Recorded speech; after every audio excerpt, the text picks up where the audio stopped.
Yes, people, what's happening? Welcome back to the channel and welcome to another live stream and your daily transfer update. As always, there is plenty to get into. The futures of Mason Mount, Mateo Kovacic, Trevor Chalobah reported interest from Inter Milan as well. Latest on Ugarte, centre forward options, goalkeeping options. As always, there's loads and loads to cover with Chelsea. So guys, make sure you smash the likes on the stream. Subscribe to the channel if you're new around here and you haven't done so already. Get your thoughts in the chat as well. And we're going to dive straight into things. I'm delighted to be joined by Ben Jacobs. Ben, thank you so much for your time. As always, mate, greatly appreciated. There's only one place to start. You can't really talk about Chelsea and not talk about Mason Mount. Obviously, the contract situation has been protracted for a number of months now. As far as I understand it, I'm sure you can correct me if I'm wrong, there was an offer in place before the World Cup. Image rights were agreed. There was kind of an agreement in place there. And then from what I've read, that was withdrawn after the World Cup, and subsequently all that's been offered is a 1-year extension. There's been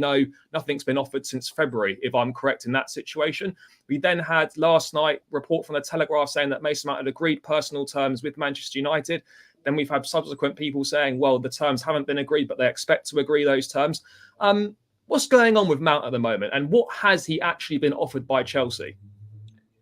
Well, I think the first thing to say is agreeing terms is not as significant as maybe people assume. And when you hear a player's agreed terms, it lends itself towards a slightly incorrect suggestion that that means done deal. And one, a player can agree terms with multiple clubs. And two, what does agreeing terms actually mean in a practical sense and also in a legal sense? So my understanding specifically on Manchester United and Mount is that talks have taken place on the player side. And this is why Manchester United are confident in that respect.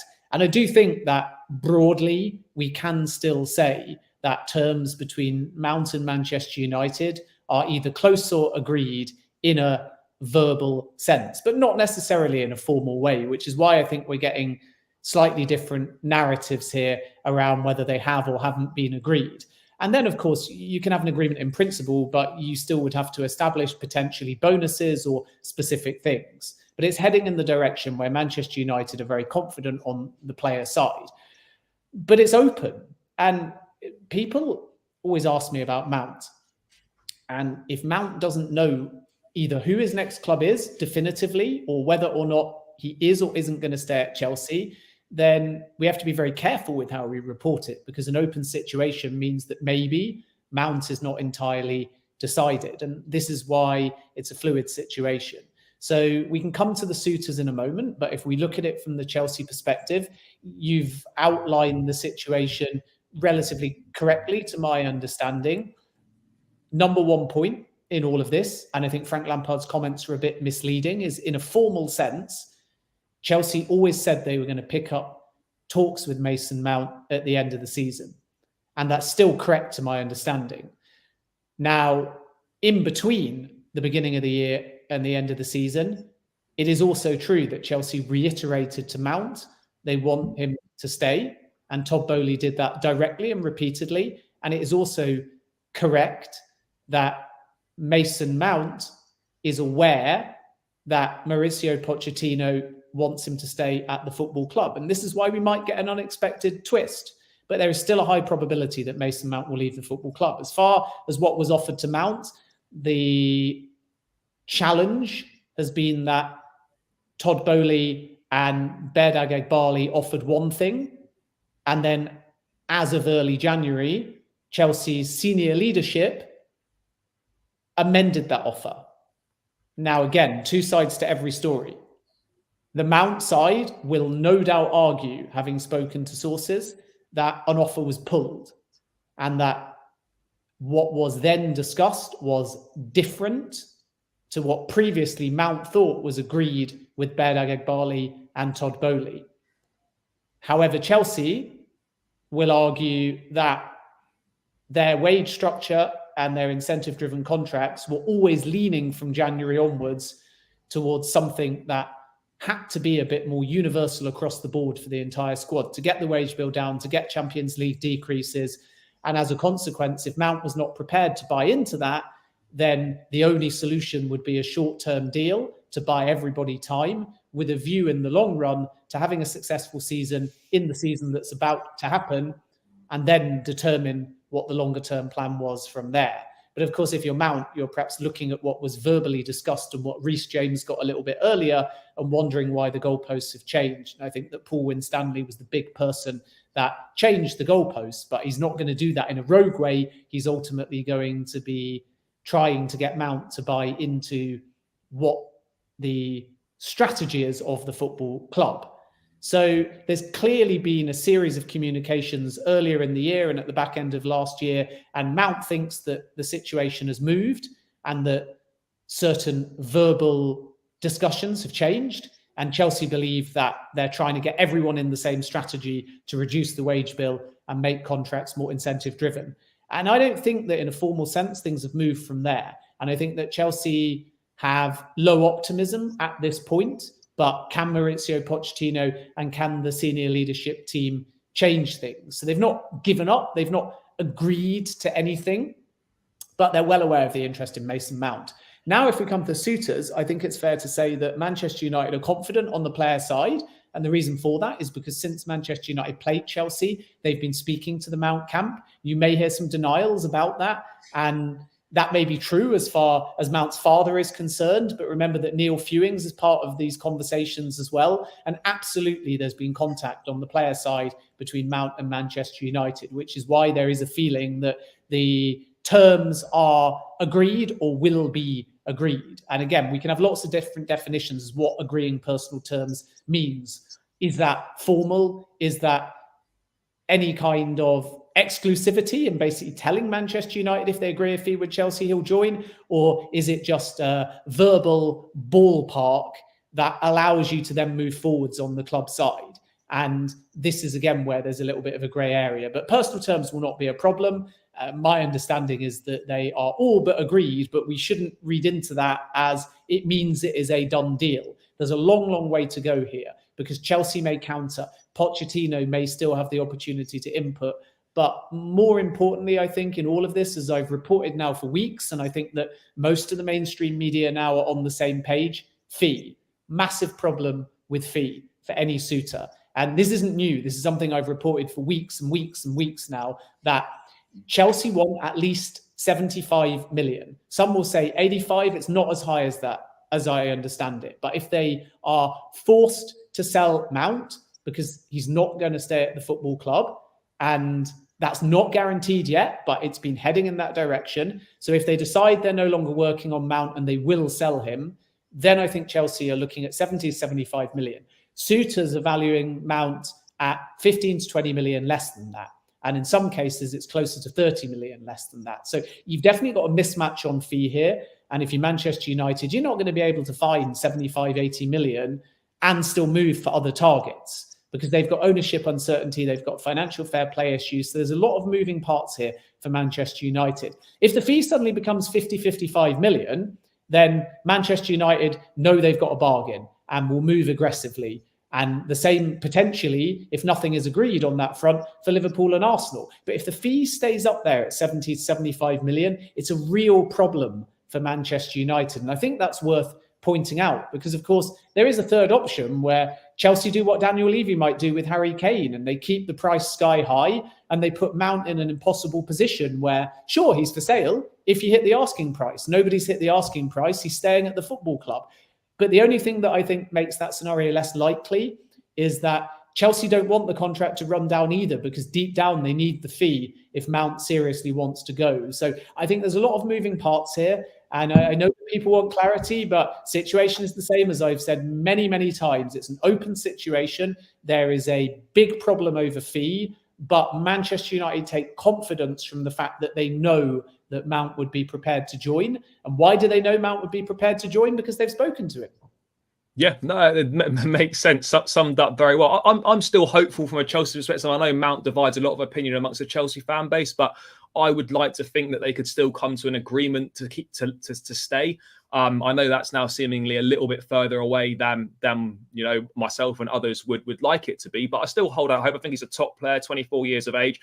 The fact that I always look at players always, when a player's future's in doubt, always look at the teams that are interested in him. And I think that tells you a lot about the quality of a player and how good he is. If you've got United, Arsenal, Liverpool, top clubs with top managers interested in a player, this guy's obviously a good player. Now, I'm not saying that the club have not done everything they can or not going to do everything they can to keep him, but I think it's on both sides. Now, if Mount feels that, as you say, that the goalposts have been moved and there was an offer there and now it's been moved and Chelsea will have their counter argument to it, then they're going to look to blame both sides and not want to come across as kind of the bad guy in this sort of thing. So I hope that Mount can get sorted out. So just very quickly before we move on, is this something you expect or you would expect to be sorted out pretty quickly? Not one that's going to rumble on, say, into this month, well into July. You'd expect a conclusion relatively quickly? It just honestly depends on the variables. I'm not going to sit here and feed you a false timeline. It will solely depend upon, one, the decision of Mason Mount, and then two, if it is a scenario where there's a sale, the fee. So in scenario one, Chelsea make their offer, Mount accepts the offer, then I would expect things to happen very, very quickly because Chelsea will want to quieten the noise and stabilise the situation for Mason Mount over the summer period. So by the time Mauricio Pochettino officially starts on July the 1st and Chelsea returns pre-season, there's no cloud hanging over Mason Mount's future. So that's scenario one. Scenario two is obviously where someone tries to sign Mason Mount very quickly, but there's too many variables at this point because Manchester United might want Mount, feel like they can move on Mount, and Chelsea may say, we've got all window to get the highest possible price, and you're nowhere near the number that we would ever consider a sale for. Scenario number two is that something's agreed, but Manchester United can't move because of the ownership situation. And by that, I mean, I don't suggest they've not got the money to sign Mount, but the early part of the window is almost collective with your targets. So Manchester United might decide they want to spend their money on Mount, and then they might have to wait for outgoings, but they could also have a flagship striker that they want to drop 70, 80 million on. And then they may not have the desire or the budget to move for Mount, and the hands can be tied. Because Manchester United's budget, even with Champions League football, due to financial fair play, and also down to the fact that we don't know whose money they're going to be spending when the transfer window opens yet, is probably less than 150 million, and arguably closer to 100 million than 150 million. So this is where Mount at 50 is perfect for them, because they can probably make a second 50 million signing, maybe Kim from Napoli, and then they feel confident, and then they work for the rest of the summer on a flagship striker and wait for the ownership situation to resolve and focus on outgoings. But if Mount is 75 million, then maybe they can't bring in another player without outgoings or a new owner coming in or something changing within their internal structure. And as a consequence, it'd be really easy for me to say, yes, it's going to happen quickly. And there's definitely scenarios out there where it will move fast.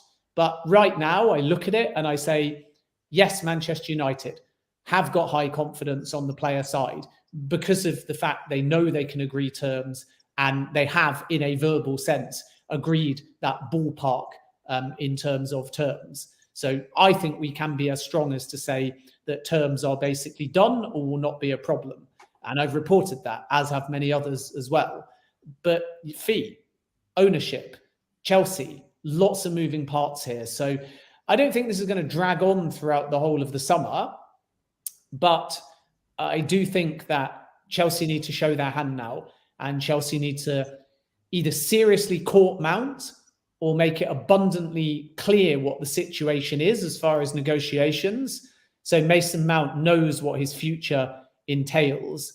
Otherwise, if they lose him, it will be acrimonious in some ways, which will be a bit of a shame, because Mount may start to get annoyed at Chelsea constantly hiking up the price. Or, of course, Mount may stay in a scenario where there is no new contract and there is no new sale. And then there may also be a little bit of a bitterness because he may feel like Chelsea have kind of messed him around. And I think all parties just have to be very upfront about the situation, and then the timescale will become more apparent. I just want to move on to a few more midfield players very briefly. But obviously, we had Mateo Kovacic, news coming out yesterday that he was in talks with Manchester City, is probably more than likely going to leave Chelsea and join City. I think from a Chelsea fan's perspective, I think a lot of fans have expected him to leave this summer, expected him to be one of the players that needs to be moved on as we trim the squad down and rebuild that midfield area. As from what you understand, Kovacic to City, that's something that will probably get done at some point in the next few weeks. How much are Chelsea looking at fee-wise as well? Can we get as much as £40 million for Kovacic? Where are we standing with Kovacic to City right now? Well, Manchester City really like Kovacic, and I think that Pep Guardiola realises that he'll be a fit within the squad. And from Kovacic's point of view, it's a great opportunity to work with Pep and, in all likelihood, win a bunch of trophies. So the expectation is that Kovacic will leave. What I would say is that Manchester City are not necessarily the only club in the race here.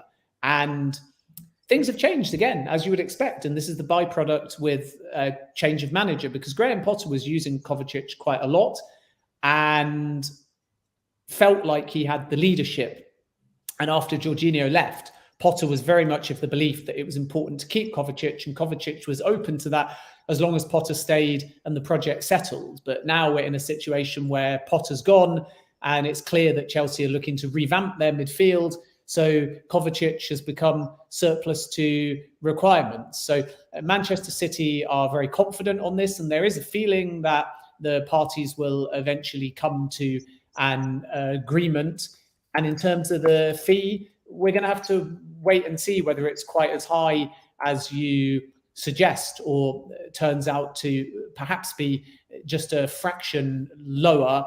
My feeling is that plus 40 million might be a little bit of a push due to the contractual situation. I don't actually think that the clubs have really discussed too much about fee at this point either. But when you consider that Kovacic has only got one more year left on the contract, it feels like maybe Chelsea are going to struggle to get back effectively what they ended up paying for him. Because remember, the Croatia international had joined the club originally on a loan deal from Real Madrid. I think it was back in about August 2018. Correct me if I'm wrong. And then when the move was made permanent, the fee is believed to be something in the region of 45 million quid. So from Chelsea's point of view, if the player's got a year left on his contract and they pull in 40 million, that will be a phenomenal bit of business. So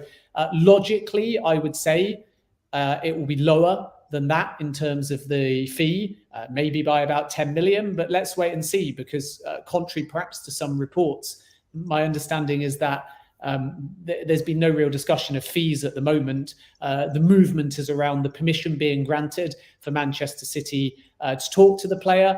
It's not thought that personal terms will be a problem. We have heard some sort of vague links in the past of Bayern, and Thomas Tuchel knows the player well, and also Manchester United. But I think that Manchester City are very much the front runners, because my understanding is that Kovacic would very much buy into that project and be willing to move, even though he may know, a bit like Jorginho at Arsenal, that his role would not necessarily be as an automatic starter. So this one, I think, will move quite quickly. I think it's one to watch over the next week or two, if not before. And because we're not talking about a Mount situation where that price comparative to the contract length is extremely high, even though the contract is dwindling down. Chelsea's expectation for fee, a bit like Jorginho with Arsenal, will be a whole lot lower. He's a player they are prepared to sell, and Manchester City might end up with a little bit of a bargain as a consequence, but it won't be billed that way. Same as Jorginho, it'll be one of those where if something gets done, and there's high probability it will very much get presented as all parties got a great deal. Chelsea got a decent fee. Manchester City paid a relatively low fee in their eyes. The player wanted to move. It just suited everybody. And that was the same, if you remember, with Jorginho as well. Yeah, I mean, I don't want to spend too long on midfield. I mean, we know that Loftus-Cheek's probably going to go to AC Milan at some point if their clubs can agree a fee. I wanted to talk more about incomings in midfield. Now, what's the latest with Manuel Ugarte at Sporting Lisbon? Also, we know that the release clause, £52 million. Chelsea wanted to pay it in 5 or 6 instalments. PSG offering to pay it in 2. PSG supposedly offering €5 million compared to Chelsea's €2 million. We're just kind of waiting for a player decision. Where are we on that? And is the discrepancy in salary really that big between Chelsea and PSG? It isn't, as I understand it. I know that we've heard this. Chelsea have bid 2 million a year. PSG have somehow bid 5 million. That's not my understanding at all. PSG's offer is bigger for sure, and that is of appeal to the player. But Ugarte also has a firm desire to play in the Premier League, so it's a balance. And the numbers are misleading, to be perfectly honest with you, because remember once again that Chelsea's model is incentive driven, and they're entering into a season without Champions League football. So any number offered will be for next season. And if Chelsea qualify again for the Champions League, it will be bumped up significantly. So I don't think PSG's offer is anywhere near 5 million euros a year. Having spoken to sources close to the club, I think that it is much more likely to be ballpark, and I say this very loosely, double the Chelsea offer on the table. And I think the Chelsea offer is somewhere in the region of 2 million euros a year. PSG is a little closer to 4 million. It's not as high as 5 million, contrary to some reports. That's my understanding anyway. But again, the Chelsea offer is only what it appears to be on paper now, because they finished 12th in the Premier League. So the player has to buy into the long-term project and realize that if he's part of success in Champions League qualification, everything will bump up significantly. And then on top of that, there's other things to consider, such as what bonuses individually could he trigger comparative to only the base wage, whereas the PSG project is a bit different. So their offer may appear higher, but there's very little leeway compared to a Chelsea structure to trigger a bunch of extra earnings.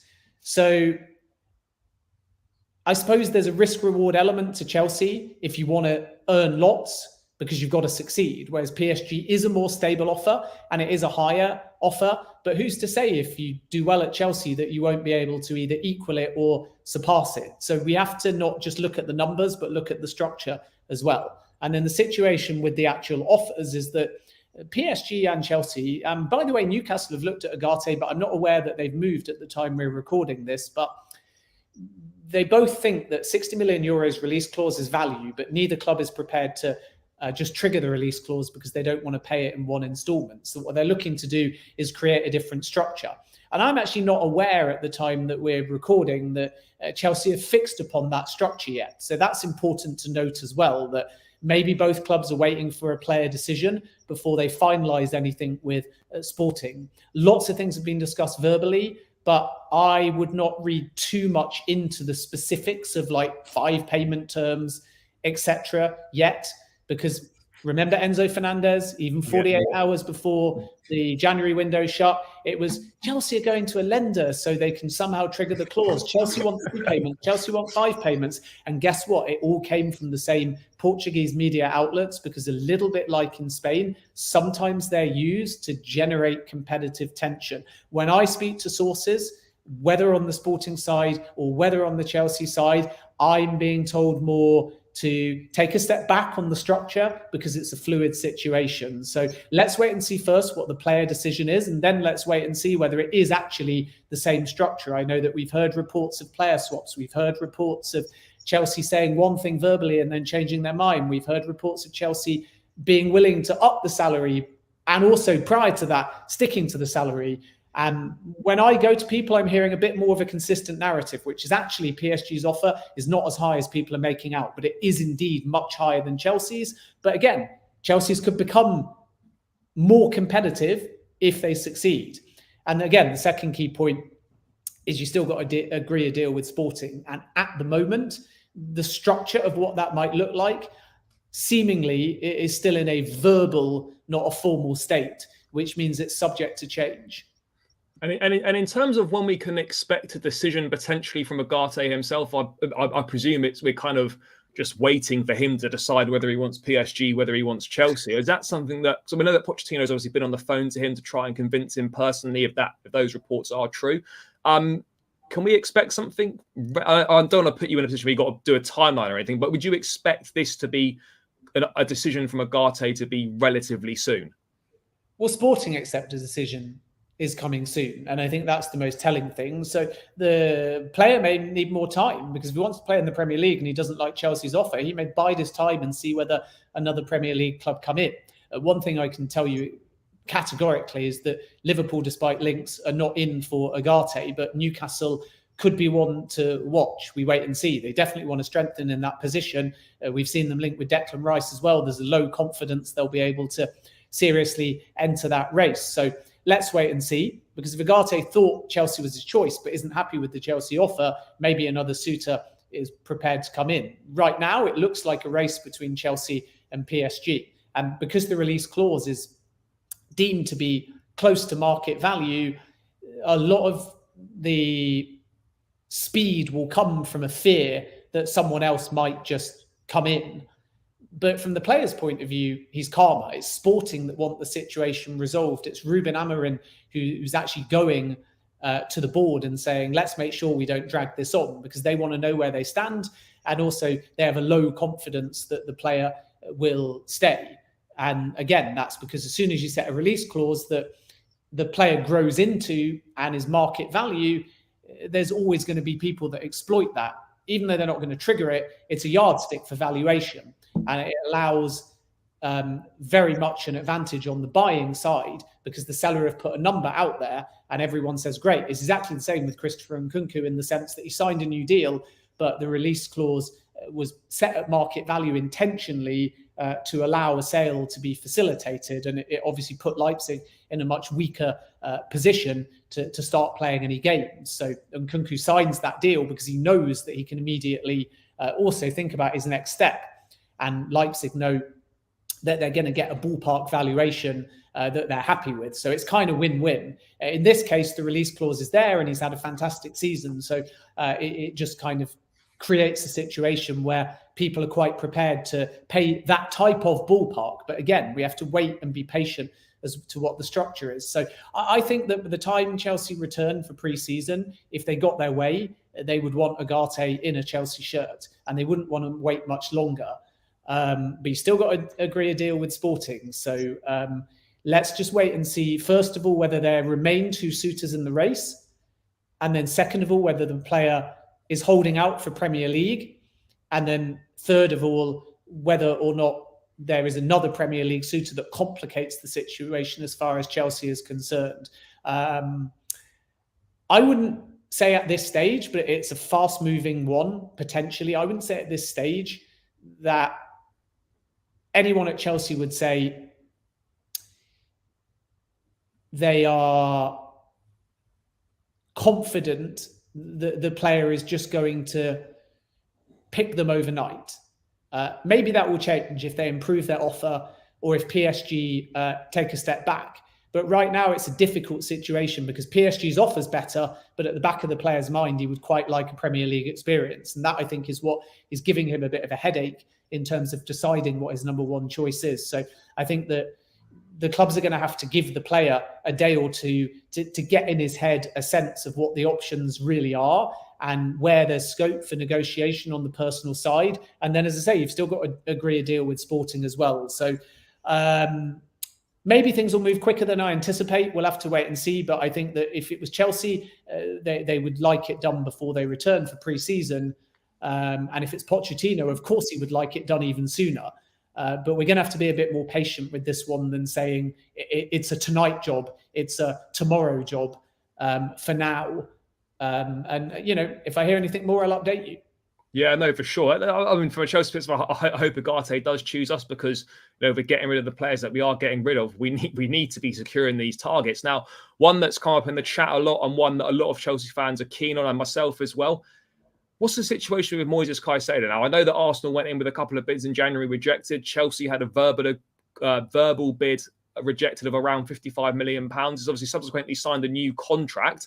De Zerbi with his comments suggesting that obviously he could potentially be leaving without actually saying it, but you could read into that what you want. New contract signed, as I said, by Caicedo.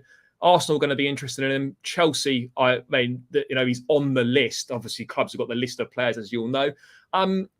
How serious is Chelsea's interest in Caicedo, and can we expect Chelsea to make a move for him at some point soon? I think the interest is serious. It will happen on Brighton's terms. So Alexis Mac Allister is likely to be first out the door. And then I think from the perspective of Brighton, they'll make sure that they're happy with their squad, especially heading into European season. But just because Caicedo signed a new deal, it was always likely that he'd still leave this summer. You don't go from releasing a statement saying you want to move for a magnificent opportunity, which was to a large extent thought to be Arsenal. But of course, as you say, Chelsea had a lower rejected offer as well. You don't go from issuing that statement in January to suddenly deciding that you want to stay at Brighton, even with European football and even with the excellent job that Roberto De Zerbi has done. So Brighton know that. And obviously Caicedo and his new agents are not stupid. They're not going to have signed a new deal and locked themselves in. There's obviously an understanding that offers will be listened to. And Chelsea are one of those clubs. Arsenal are still there as well. And my expectation is basically that the price will depend upon if both clubs come back to the table. And you can understand why Brighton, who will not quote a price again, will say, particularly to Arsenal, you bid 70 million, we rejected it. He's signed a new deal. He's had a great season. We want 75 million or more, but they won't phrase it in those terms. They'll let Arsenal make an offer, and Arsenal are in a weaker position financially because they showed their hand and they went up to 70. And one of the reasons why they didn't go any higher is because with a low confidence that Brighton would sell towards the back end of the window, if they'd have gone up to 80 and again it would have been rejected, then you then turn up in the summer, and if you then bid 70, Brighton will say, well, why are you 10 million lower than what you bid at the end of the last window? And it's not quite that exact. You don't have to keep going up and up and up. It will depend upon demand. It will depend upon the player. It will depend upon a variety of different things. And it should be stressed that the summer is more of a buyer's market. But I think Chelsea was smart. They bid once. They felt there wasn't a deal there to be done. So Chelsea could come back in at 60, 65.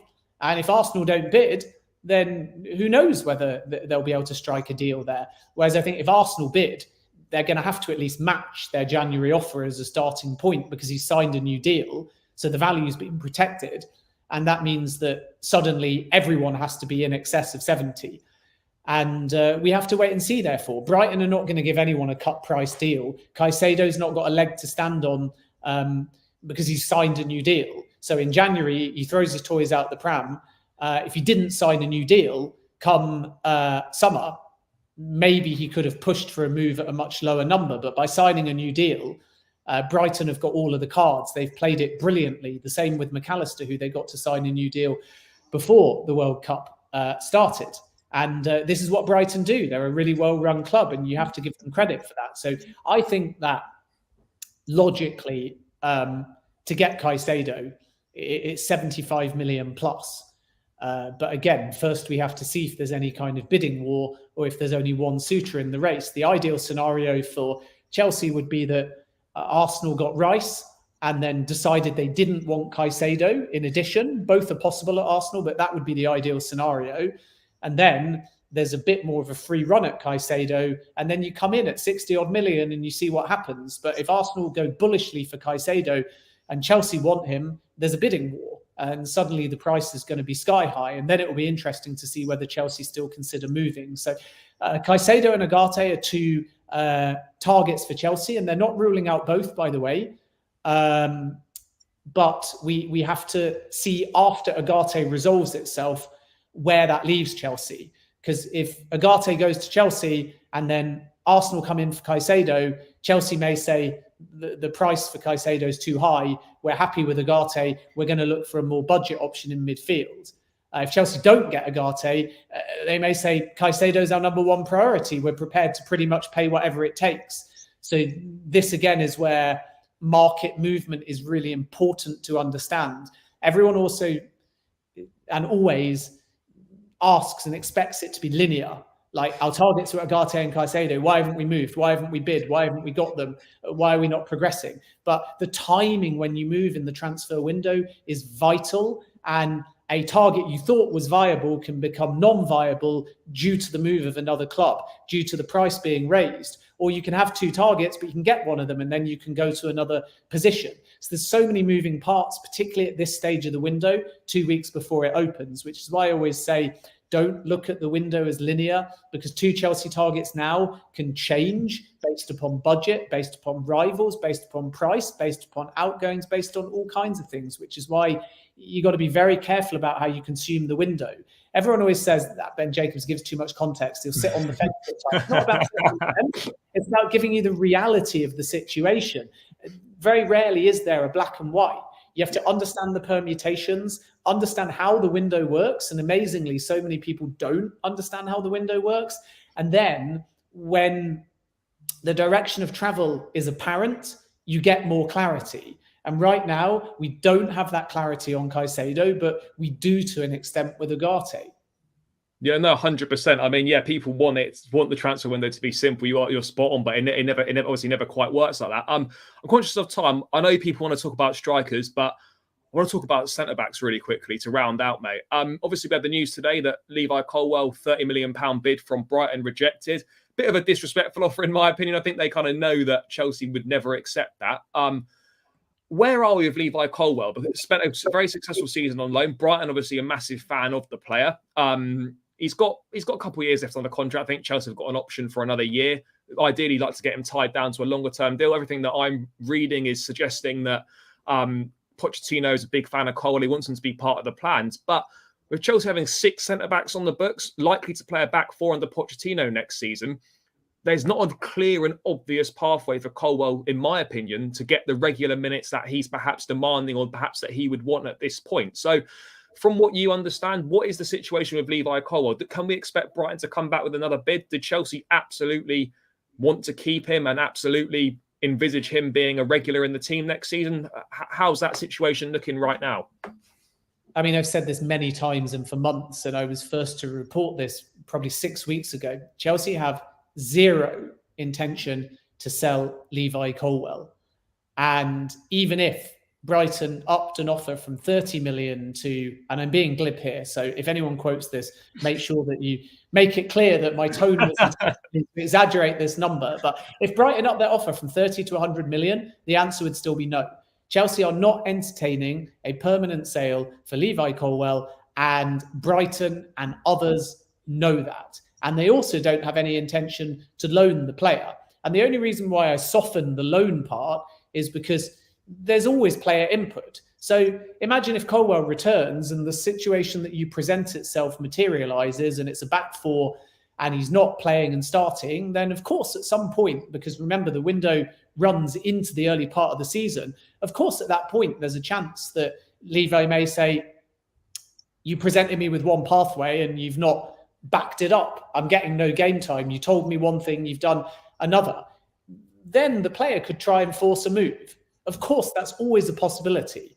And if it gets to a situation where the player is unhappy, then Chelsea will need to find a solution. And who knows then? And this is why I mean about the window being a bit less reliable, because right now Chelsea have got zero intention to sell Colwill. They've got zero intention to loan Colwill. Simple as that. But flash forwards 3 months, and if what Pochettino has said to Colwill hasn't happened, and if he's not playing, then the player's not just going to sit there and be like, great, Chelsea said they're not selling me. They said they're not loaning that. I'm going to have to accept that. I'm going to have to be buried in a queue of centre-backs and then see what happens in January. The player would obviously have to try something. But again, why are Chelsea saying they're not going to sell Colwill or they're not going to loan Colwill? Because they've got a plan for him. And we have to work out whether that plan is genuine and is complementary to whatever the plan is for Badiashile, for whatever the plan is for Fofana, for whatever the plan is for Silva, for whatever the plan is for Koulibaly or whoever else. Because as you say, there's too many centre-backs at the football club. So this is where no European football is damaging to Chelsea. And I know the fan base would not be excited by Europa Conference League football, but it's more games, it's more chances to classify players. And that is the downside, unfortunately. So I think there will be high priority given to Colwill and game time. And there is a very realistic possibility that, much like when Saliba came back from Marseille, he's thrown into the side, and if he excels, he'll get a lot of game time.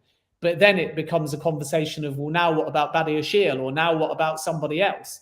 And this is where Chelsea have got a very real problem, because you might keep Colwill happy, but then who's going to be unhappy because of it? And this is the challenge of a bloated squad. And quite clearly, Chelsea are not going to get rid of Badiashile. They're not going to get rid of Fofana. So it becomes a problem for the more senior players. And is Silva prepared to take on less game time and help mentor and develop? Or is Koulibaly going to be sold? There's lots of different permutations depending on who the starting two are, because Pochettino will want a more consistent starting 11. But put it on a T-shirt for now, because this is Chelsea's intent. Levi Colwill is not for sale. And that is Chelsea's stance. And regardless of numbers, regardless of squad size, regardless of whether or not he's going to get any game time, Chelsea do not consider Levi Colwill for sale as of now. So any stories of bids are legitimate, because who's not going to try their luck? Everyone sees there might be an opportunity because Chelsea's squad size is massive. But a bit like Brighton were doing with Caicedo towards the end of the window, I expect Chelsea to just dismiss everything because they don't want him to be sold. And another point worth noting is that when Brighton loaned Levi Colwill as part of the, well, I say as part of, they were separate technically, but in the same swoop as the Cucurella discussions, guess what? Brighton wanted to sign Levi Colwill. And Chelsea were having none of it, and their position really hasn't changed. Chelsea view Levi Colwill as not just a good centre-back, not just a young talent, not just a prospect, not just as somebody that is vital to their squad and their depth. Chelsea in the long term view Levi Colwill as elite level. And Pochettino is of that belief, and the leadership is of that belief, and Potter was of that belief, and Lampard, no doubt, even though he didn't really work with the player, has seen the player at Brighton and has that same opinion as well. So it all adds up to the next step for Colwill is game time at Chelsea, which is why they're not entertaining anything at this point. And the only thing that will change that is a month, 2 months, 3 months down the line, the player saying, I returned. You told me this. You didn't match that. You gave me an opportunity. I played well. And then I was out the side. So now I want to leave. So I'm handing in a transfer request. But if everything goes according to plan for Chelsea, it's not for sale. And then a bit further down the line, of course, it will be a new contract too. Ben, I know you've got to go in a second. Just very quickly, in like a minute, Trevor Chalobah had a report in the Standard saying that Inter Milan have been in talks with his representatives, £25 million or so. Are Chelsea looking to sell Chalobah? Is that someone that is potentially we could see leaving? Just very briefly. Yeah, I think it's possible. And I think from Milan's point of view, the interest in the player is concrete and they would like to get this one done very quickly. I think the fee will be well under 30 million.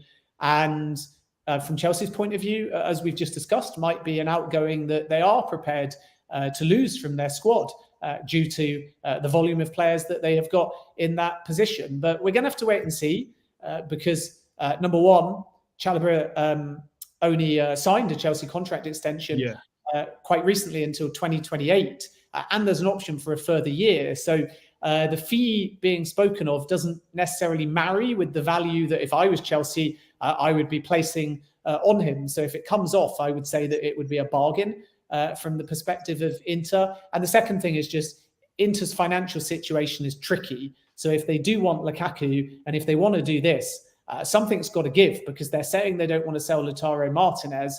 And even if they won the Champions League, it wouldn't make much difference. Their finances are not in great shape. So let's wait and see.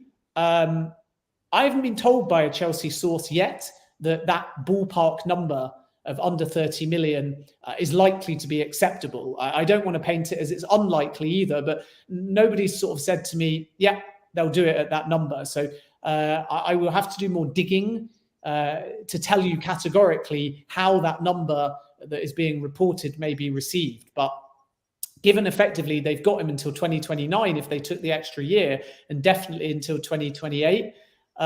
If I was Chelsea, it's only my personal opinion. It's a bit low, that offer, isn't it? For a bit more money than a fee of under 30 million. As soon as you get above 30 million, can Inter pull that off financially? That would be the big question. So we're going to have to wait and see, but the interest is absolutely concrete, as far as I'm aware, on the Inter side. No, for sure. Guys, I'm going to carry on, but I know, Ben, you've got to shoot. Thank you so much for your time, mate. Massively appreciate it. Appreciate your insight, as always. Guys, make sure you show Ben some love on Twitter, linked in the description. You know where he is to find him on there. Loads of great updates, loads of everything. He's always so generous with his time to the channel. So, mate, thank you so much. I'll get you back on again at some point. I know we haven't gone through centre forwards and all that sort of stuff that people wanted to see. But, yeah, mate, thank you so much for your time. Massively appreciated. And, yeah, catch up soon. No worries. All the best, everyone. Take care. Nah, thanks a lot, mate. Guys, fantastic insight from Ben, as always. What else are we wanting to talk about? Let's delve a little bit more into this Trevor Chalobah stuff, people. By the way, keep smashing the likes on the stream. Subscribe to the channel if you're new around here. There's still plenty of you in here. Hopefully you want to listen to me talk a little bit now that Ben's gone. Stick with me because we've got a bit more to discuss. But Trevor Chalobah, what are your thoughts, people? I mean, as Ben was saying, a little bit of a disrespectful offer, that, if we're being perfectly honest with ourselves here, because, he's got 4 or 5 years left. He's got multiple years left on the contract, and Inter are thinking 25 million quid for him. Now, this was an exclusive from my mate, Dom. I'm sure, he's probably not watching, but I'll let him know when I see him at some point. That he got his exclusive up on the screen. This is what we're talking about. So, as Ben was saying, Inter Milan are pushing hard to sign Trevor Chalobah for £25 million in daily communications with his camp. Now, from my perspective, as we were just discussing with Ben, we've got 6 centre-backs. Now, if we're going to play a back 4, that obviously isn't going to work. We need, and particularly with 1 game a week as well,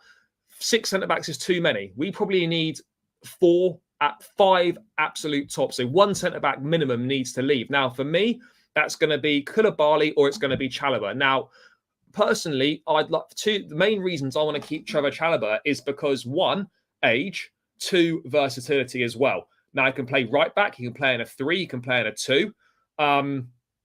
And yes, he's going to bring more money into the club, and it's going to be pure profit from these because he's from the academy. And he's going to be more valuable than Koulibaly is. But it's really important, in my perspective, that if it's a choice between the 2, we sell Koulibaly and we get his wages off the books, because we want to look. Chalobah's less under 24. So's Fofana.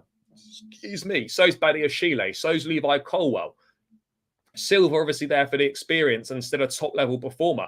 Those 5 centre backs, and I think we're absolutely set for a really strong season next season defensively. We've actually been okay defensively this season. I think yes, that the profit on the accounts is going to be appealing with Chalobah, but Inter taking the piss, in my opinion. £25 million, right, for a player that's contracted until 2028 with an option for a further one until 2029. Now, that to me makes no financial sense. Now, if Inter want to talk about involving Lautaro Martinez in a potential deal with Chalobah going the other way plus some cash, then maybe we could talk about it in that sense. But I still wouldn't be happy with Chalobah going.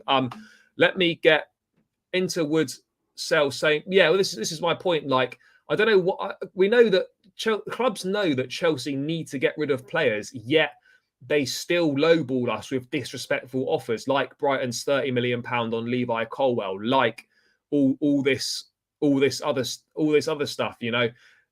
Chelsea are going to see that teams are going to try and take advantage of them, and we can't have that. We need to stay firm. We need to stay strong to our valuation. And even if we did want to sell Trevor Chalobah, the fact that he's got 5 years, possibly 6 years on the contract means that he's worth more than £25 million. You could argue that Trevor Chalobah, English, his age, his versatility, and the years left on his contract, he's probably worth double that. He's at least worth £50 million. If Cucurella, if we paid 60 odd million quid all in for Cucurella with add-ons and whatnot, then Chalobah is definitely absolutely worth more than that. I would keep Chalobah because Fofana, James Gusto. Yeah, I mean, look, for me, it makes sense to keep Chalobah on all fronts. Absolutely. 25 mil is a slap in the face from a club that fleeced us 100 mil for Lukaku, especially when smaller clubs will easily pay 40 million. Yeah, but this is my point. Like, you know, that is a disrespectful, low-balling offer. No, mate, I think he is. If you think about it and the way that the market is right now, Chalobah, versatile, English. I mean, again, if we're selling in the Premier League, then yes, but he's worth way more than 25 million pounds. Way more than 25 million pounds, in my opinion. And I just don't agree with anyone that says that Chalobah is not worth that money, because he absolutely is. By the way, guys, 66 likes. Let's get this to 70 likes, maybe even push it to 80. I'm probably going to go for another 10 or 15 minutes, people. So get your questions in the chat, smash the likes on the stream, subscribe to the channel if you are new around here. We're on the road to 4K subscribers, looking to get there as soon as possible, people. So every new person helps. So smash those likes, guys, hit the subscribe button and keep showing me the love, because I really enjoy interacting with you. It's great fun as always. So yeah, Trevor Chalobah. For me, the pool of centre-backs next season needs to be Chalobah, Fofana, Badiashile, Colwell, and Thiago Silva. Those five, and that's a really, really strong five. And yes, then we can look at the following year, looking at bringing someone in to replace Thiago Silva, because I think this coming season will be Thiago Silva's last one. But at the same time, we need to plan for the future. So it looks like that City are going to go and get Josko Gvardiol from RB Leipzig. So we're going to be in a situation where, you know, we are going to need to sign another centre back in the next year or so. But absolutely, we don't need. Yeah, this is exactly my point. Everyone's got different opinions, but if Cucurella's worth 60 odd million quid, or was worth 60 odd million quid to Chelsea, Trevor Chalobah, younger, actually might be the same, maybe a touch younger, versatile, multiple years on the contract. His market value is definitely worth equal to what Cucurella's was. There's no two ways about it in my opinion. And Chelsea, for me, I know we need to raise money. I know the academy boys give you the best chance of raising those funds, but ultimately 25 million quid, if the club were to accept that, is an absolute disrespect. And in my opinion, it's an absolutely shocking deal. It would be a shocking deal. And, you know, the owners have got a lot of stuff wrong, but personally, I feel that business-wise, they've done good deals in terms of wage structure, good deals in terms of structures of fees and whatnot. This would be a shambles if Chalobah was sold for that money. That would just be, yeah, it would be a madness. I mean, I don't know how we're going to shift Koulibaly off the books. He's on 200 odd K a week, 33 years of age. It's not old for a centre back, but I think we could struggle to find takers. I think he wants to stay at the club, give it, like, you know, try and make it work out. I don't think he's been a complete abject failure this season whatsoever. And one thing I would say about Koulibaly is, and I want to make this clear, is that he always makes time for the fans. I've met him a number of times now at the team hotel or after games. He's one of the few that stops for every single person. After the game on Sunday, there was about 50 odd people waiting as he was getting into this people carrier, his car, whatever it was, to leave Stamford Bridge.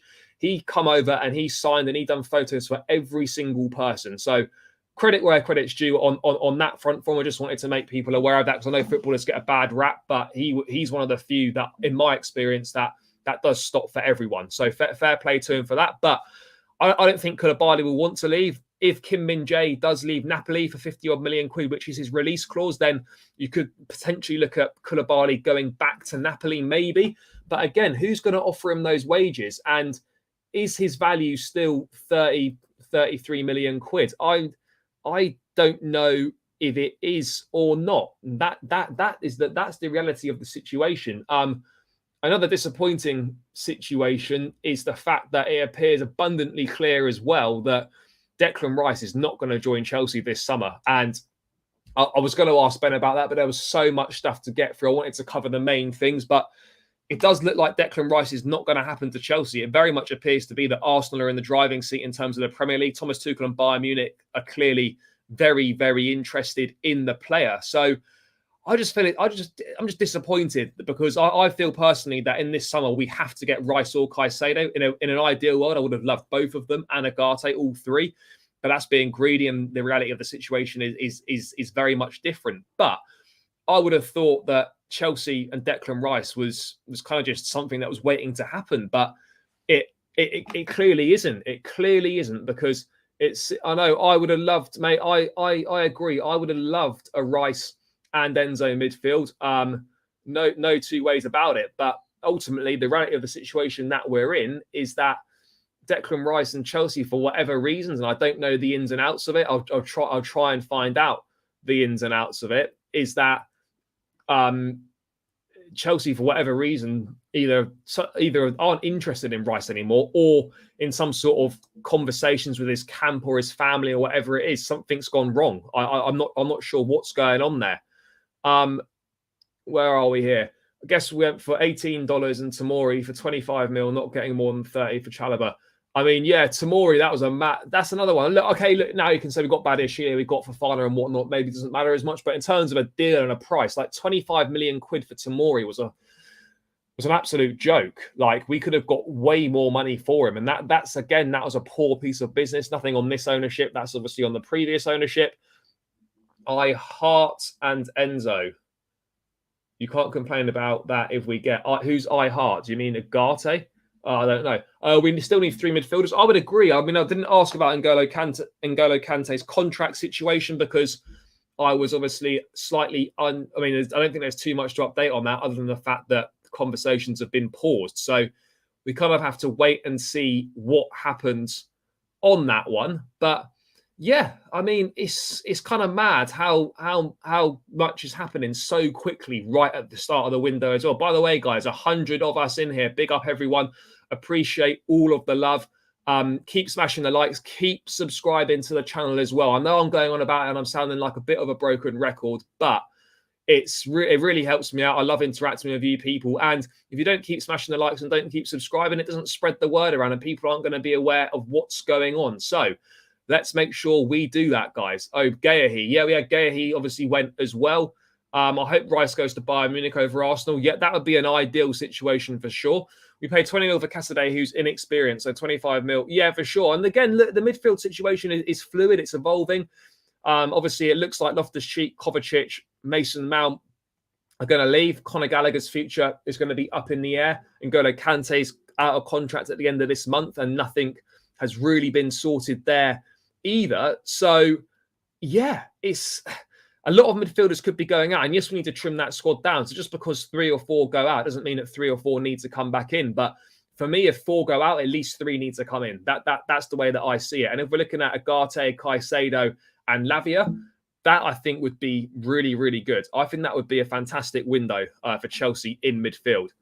Is Ugarte that good? I'm not going to pretend I follow the Portuguese league, but it's only the last 2 weeks I've heard of him. No, that's fair enough. Look, I'm not going to sit here and say that I know loads about Ugarte because I don't. I don't watch the Portuguese league regularly. I've seen him for Uruguay on a few occasions. Excuse me. I've also seen him play in the Europa League for Sporting, against Juventus, against Arsenal as well. He's good, strong in the tackle. Perhaps he's got a little bit of a temper on him. Yeah, he's a top player. Pochettino likes him. He wants him. And for me, that's the most important thing. If the manager wants the player, we need to go and do everything we can to get the player. And I think Ugarte would be good for us. Again, he's a good age. Him and Enzo in a pivot would be fantastic. I think Ugarte can be a very good pivot player. There's also that versatility to play the 6 when you're playing a 4-3-3 in the midfield. He can sit at the base with Enzo and someone else further forward. So yeah, there's plenty of options. There's plenty of options out there, but it's just about, can we get these options over the line? Because yeah, it'd be great to get Ugarte. Yes, it would be great to get Lavia. But we need that one standout big name in midfield. And it would have been a Declan Rice, but it doesn't look like it's going to be that. So this has to be Moises Caicedo. If it's not going to be Moises Caicedo, then we have to get Ugarte, Lavia, and maybe try for Manu Kone as well. But I do worry that we're kind of running out of options in midfield if we can't get Rice or Ugarte, João Palhinha, and Paredes. I wouldn't go for Paredes. I'm not a huge fan of Paredes. João Palhinha is an interesting one. Again, it's not one that's obviously linked with Chelsea at the moment. But again, that can change in a few months' time. The lie of the land might be a little bit different, you could say. But I don't know. I just look at it and I think, I've forgotten what I was going to say, guys. What was I saying? Oh yeah, João Palhinha. Yeah, I think Palhinha is a good player. He's done very well. Again, another one from Sporting. Sporting have got a very good, seemingly a very good track record of signing these youngsters. So yeah, these of bringing through midfielders or signing good midfield players. Yeah, I like João Palhinha. Again, we're probably looking at 50, 60 million quid for him as well. Would he be looking to leave after one season at Fulham? What other interest is there going to be in him? So yeah, there's a lot to dissect in the midfield, guys. There's a lot to dissect. What have we got here? It's only on the 20s World Cup. I watched Casadei boss England, very composed midfielder for his age. Yeah, look, I think he's a top player. But one thing I would be wary of with Casadei is he's played no senior football other than half a season on loan at Reading in the Championship. Reading went down. He played in the pivot at Reading. I think he did reasonably well there, but that was his first kind of exposure to senior football. He didn't play for the Inter Milan first team. Hasn't played for the senior side at Chelsea yet either. So I would expect for Casadei, who's clearly a very, very good player in his age group right now, a loan to a top 5 league in Europe, whether wherever that is, France, Portugal, Italy, Spain, Germany, whatever it might be. Go on loan for a season in Europe, play regularly, and then the following year we'll come back and we'll have a look at you. And I think it's the same for Andre Santos as well.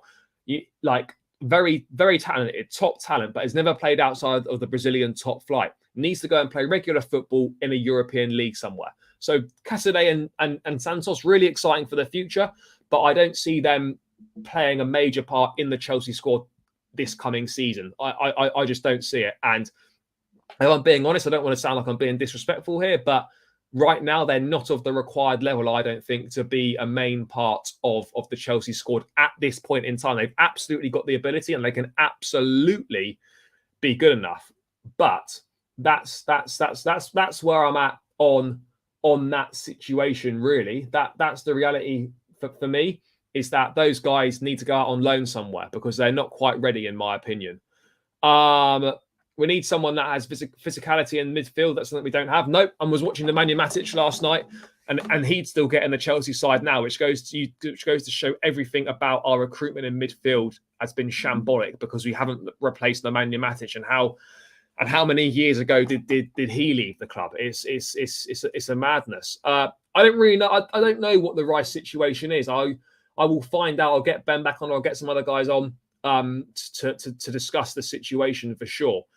Will you agree to sell Colwell and take Caicedo from Brighton? I've been umming and ahhing about this. I've been asked this a number of times. And for me, the reality of the situation is because we're pretty well stocked in the centre-back position, it would be a big regret because I think Colwell's going to go on and be a top player. But if the only way to get Caicedo across the line was to include Colwell in the deal, then I think I'd probably have to go for it. I would probably have to go for it. That's the reality of the situation for me. By the way, guys, 6 likes away from the 80 likes mark. Let's get this to 80 likes, people. Keep subscribing to the channel as well, guys. Mum, stop texting me. Thanks for watching as always, though. Appreciate it. Any thoughts on Trevor Chalobah, Declan Rice? Let me know in the chat. But yeah, I will get back to you. Don't worry. Yeah, what else have we got going on here? Nippon, big up my guy. Thank you for tuning in. What are we looking at here? Brighton are offering us same of a Colwell. We managed to include Caicedo somehow. Yeah, I agree. I'm keen for the Caicedo deal. I'm keen for Colwell to be included in the Caicedo deal. I wouldn't say I was key, but if that's what it took, I would absolutely do it because I look at Caicedo and I think he's one of the best midfielders in the world already at 21 years of age. He looks like an exact Kante regen. He does all the hard work off the ball. He's great on the ball, up and down the pitch. He's box to box. He's defensive minded. He's physical despite his stature. Like, this is a top player. And if he can go, if it takes 70, 80 million pounds, put that money on the table. Let's get this deal done. We know Brighton are a selling club and they will do a deal at the right price. We're desperate. We need a midfielder. So we've got to do it. Forgot about Caicedo in that case. Forget about Caicedo. Oh, no, I don't think we can forget about Caicedo. I'd love to see some of our youngsters go to a club like Forest. Great club for our talents. Yeah, again, a Premier League loan would be very good for a Santos or or a Casadei if they can get it. Maybe somewhere like a Crystal Palace or like a Forest, as you say, for sure. Let's go for someone more established. Let's go for Goretzka. Goretzka, I don't think Goretzka's leaving Bayern Munich. From everything that I've read and understand, I don't believe that Goretzka is for sale at Bayern. Again, situations change. That's a fluid, moving situation. But yeah, let's wait and see what happens on that one. Every team we will go for Ugarte, Caicedo, Lavia. We might only get one out of the three. Yeah, there is that worry. There is that worry for sure. Obviously, we're in the race for Ugarte. It doesn't appear like there's any others in the race for him. But at the same time, Caicedo, Lavia. I mean, Lavia, I think Chelsea, if they wanted to get him, and they could move quite quickly. He's going to be cheaper because they've obviously been relegated and whatnot. But at the same time, ideally we want to get two of those three, but there's also a situation where we could just end up with Ugarte. And is that good enough? No, it's not good enough. We need more than Ugarte. We have to get more than Ugarte. It is as simple as that. In my opinion, we must get more than Manu Ugarte. No two ways about it. No two ways about it. Are we going to sign Guy? Yeah, I think that's the plan. I mean, I can't sit here and say for certain because I'm not part of the conversations. I don't speak to the club or anything like that. But from everything that's being reported, from everything that's pretty clear, Chelsea will buy a goalkeeper and a striker this summer. Who those players are going to be, I'm not sure. And when that's going to be, I'm not sure either. Yes, they do, but it doesn't come into effect until summer 24. So it's not active this summer. So if Chelsea are looking to get Romeo Lavia, they must do it this summer because I think next summer City will use that buyback clause. And I think he'd probably rather go there if we're being totally honest. Ugarte will be our player. It's just a matter of days. Poch wants him at all costs. Yes, he does. But, the Chelsea have got to agree a deal with Sporting Lisbon at the end of the day. That's what it comes down to. Even if Ugarte wants Chelsea have got to agree a fee and a structure of the release clause that Sporting are happy to accept. Now, we're not going to play it in one go. We're going to pay it in installments, but we need to come to a decision on what it's like. So, yeah, that's kind of where the lie of the land is with midfield. What else have we got here? Ndidi from Leicester. I mean, I would have said that a few years ago. He's fallen off a bit of a cliff. For sure, he's not going to be playing in the Championship next season. I wouldn't have thought, but I'd be surprised if he went to a top six club. I mean, I could see him at somewhere like Spurs, maybe. I mean, a couple of years ago, I would have absolutely bitten your hand off for Ndidi because he was a top player, but I'm not really sure what's happened. He's kind of dropped off a little bit now. There's no two ways about it. We'll buy three midfielders. That means we have to pay around 180 million for them after. We're also selling a lot of players as well, so the net spend will be down. I really like Kefram Thuram, 6'4", strong, fast, physical. Liverpool are after him. Kefram Thuram at Nice, I believe. Brother of Marcus Thuram and son of French legend Lilian Thuram. What a footballing family that is, by the way, as a side tangent. Yeah, I'm a fan of Thuram as well. But again, there's going to be a lot of teams in for him, and I don't think he's high up on the list for Chelsea. He's obviously on that list potentially with the likes of Manu Kone as well at Mönchengladbach. What have we got here? Lavia has the same profile as Santos, so to me it doesn't make sense. It depends who goes, in my opinion, but we need to bring players in. Santos, I don't think is ready right now. He's at a different. I know him at their similar ages, but he's at a different stage of his development. Lavia's played a season in the Premier League already. Yes, the team were relegated, but he's used to this level. I'm not saying that Santos couldn't do something similar, but yeah. Let's wait and see. Ugarte, Caicedo, a striker and a goalkeeper. That's more than enough for this window, along with outgoings. Yeah, I'd say two midfielders, a striker and a goalkeeper. Absolutely. No, mate. When I've rounded this one out, which I've got to do in a sec, because I've got to jump on another show. Go back to this stream, mate. Watch it at the start. First sort of 10, 12, 15 minutes. All about Mount. Ben Jacobs explains the situation perfectly. And what it's down to. But no, it's not just because of money. It's not just because of money. That I want to make that point clear. Ndidi's form dropped off due to nagging injuries. He's a bit of a risk and less for rotation. Yeah, again, that I think that's a fair point. I think that is a very fair point. But yeah, guys, I'm going to round this one out now because I've got to jump onto another show. But thank you so much for joining in with the conversation, getting involved in the chat. It's been a great stream tonight. Ben was fantastic, as he always is. So make sure you go back and check all of that out if you've missed any of it at all. Leave your thoughts in the comments as well, people, if you're watching this back and not live. Make sure you smash the likes on the stream, guys. Really can't emphasize it enough. Would really appreciate all of your support. I will be back tomorrow with another daily transfer streams. Let's see what news we've got. What news comes out tomorrow. I'll be back with my daily transfer update. I'll probably get a few guests on if I can, guys. So make sure you tune in for that one. Not sure what time it's going to be yet. Maybe around the similar time. We'll see how we get on. But yeah, people, thank you so much for tuning in. Appreciate all the love in the chat. Big up yourself, guys. Every single one of you. Massively appreciate you tuning in. Smash the likes on the way out. Let's get this as close to 100 likes as we can. Make sure we subscribe to the channel as well. I'm on the road to 4,000 subscribers. I want to get there before the start of the season if possible. It's an ambitious target, but I know that we can do it. So let's keep smashing that subscribe button. Spread the word, mate. And I will be back tomorrow at some point, guys, with a daily transfer update. So, mate, show the one that I'm on right now. Once I round this one out, mate, go back to the first 45 minutes. It's all Ben Jacobs and we're discussing Chelsea transfers. And then the last little bit's been myself just interacting with you guys. So make sure you check it out. But as I said, smash the likes, subscribe to the channel. Big up everyone in the chat as always. I'll be back tomorrow, guys. Enjoy the rest of your evening. Take care. And as always, up the Chelsea. Peace out, guys.